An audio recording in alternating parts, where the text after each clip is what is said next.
श्री शिवाय नमस्तुभ्यम, हर हर महादेव। आप सभी का मेरे चैनल पर बहुत बहुत स्वागत है। आज की वीडियो में मैं आपको सोमवती अमावस्या व्रत कथा सुनाऊंगी।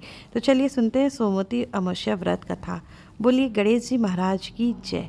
एक गरीब ब्राह्मण परिवार था। उस परिवार में पति पत्नी के अलावा एक पुत्री भी थी। वह धीरे धीरे बड़ी होने लगी। उस पुत्री में समय और बढ़ती उम्र के साथ सभी स्त्रियों उचित गुणों का विकास हो रहा था। वह लड़की सुंदर, संस्कारवान एवं गुणवान थी, किंतु गरीब होने के कारण उसका विवाह नहीं हो पा रहा था। एक दिन उस ब्राह्मण के घर एक साधु महाराज पधारे। वो उस कन्या के सेवा भाव से काफ़ी प्रसन्न हुए। कन्या को लंबी आयु का वर्षा आशीर्वाद देते हुए साधु ने कहा कि इस कन्या के हथेली में विवाह योग्य रेखा नहीं है। तब ब्राह्मण दंपति ने साधु से उपाय पूछा कि कन्या ऐसा क्या करे कि उसके हाथ में विवाह योग बन जाए। साधु ने कुछ देर विचार करने के बाद अपनी अंतर्दृष्टि से ध्यान करके बताया कि कुछ दूरी पर एक गांव में सोना नाम की धोबिन जात की एक महिला अपने बेटे और बहू के साथ रहती है, जो बहुत ही आचार विचार और संस्कार संपन्न तथा पतिपरायण है। यदि यह कन्या उसकी सेवा करे और वह महिला इसकी शादी में अपने मांग का सिंदूर लगा दे, उसके बाद इस कन्या का विवाह हो तो उस कन्या का वैधव्य योग मिट सकता है। साधु ने यह भी बताया कि वह महिला कहीं आती जाती नहीं है। यह बात सुनकर ब्राह्मणी ने अपनी बेटी से धोबिन की सेवा करने की बात कही। अगले दिन कन्या प्रातःकाल ही उठकर सोना धोबिन के घर जाकर साफ सफाई और अन्य सारे काम करके अपने घर वापस आ जाती।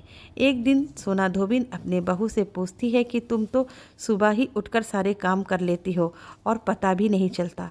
बहू ने कहा, माँ जी, मैंने तो सोचा कि आप सुबह उठकर सारे काम खुद ही ख़त्म कर लेती हैं। मैं तो देर से उठती हूँ। इस पर दोनों सास बहू ने निगरानी करने के लिए कि कौन है जो सुबह ही घर का सारा काम करके चला जाता है। कई दिनों के बाद धोबिन ने देखा कि एक कन्या मुंह अंधेरे घर में आती और सारे काम करने के बाद चली जाती है। जब वह जाने लगी तो सोना धोबिन उसके पैर पर गिर पड़ी। पूछने लगी कि आप कौन हो और इस तरह छुपकर मेरे घर की चाकरी क्यों करती हो। तब कन्या ने साधु द्वारा कही गई सारी बात बताई। सोना धोबिन पतिपरायण थी, उसमें तेज था। वह तैयार हो गई। सोना धोबिन के पति थोड़ा अस्वस्थ थे।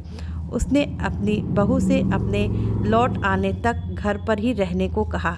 सोना धोबिन जैसे ही अपने मांग का सिंदूर उस कन्या के मांग में लगाया, उसका पति मर गया। उसे इस बात का पता चल गया। वह घर से निराजल ही चली थी।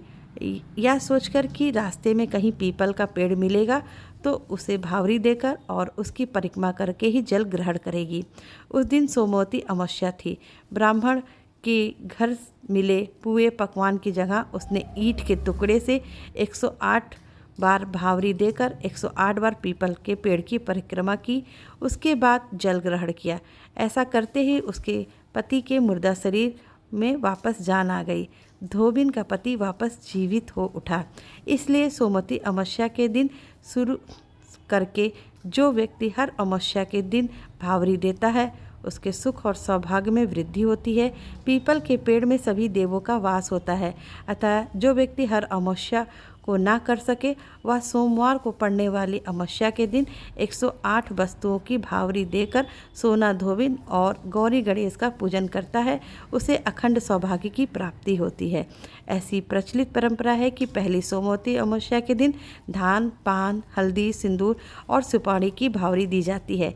उसके बाद ही सोमवती अमावस्या को अपने सामर्थ्य के अनुसार फल, मिठाई, सुहाग सामग्री, खाने की सामग्री इत्यादि की भावरी दी जाती है और फिर भावरी पर चढ़ाया गया सामान किसी सुपात्र ब्राह्मण, नंद या भांजे को दे दिया जाता है। सोमवती अमावस्या व्रत कथा संपूर्ण। बोलिए गणेश जी महाराज की जय।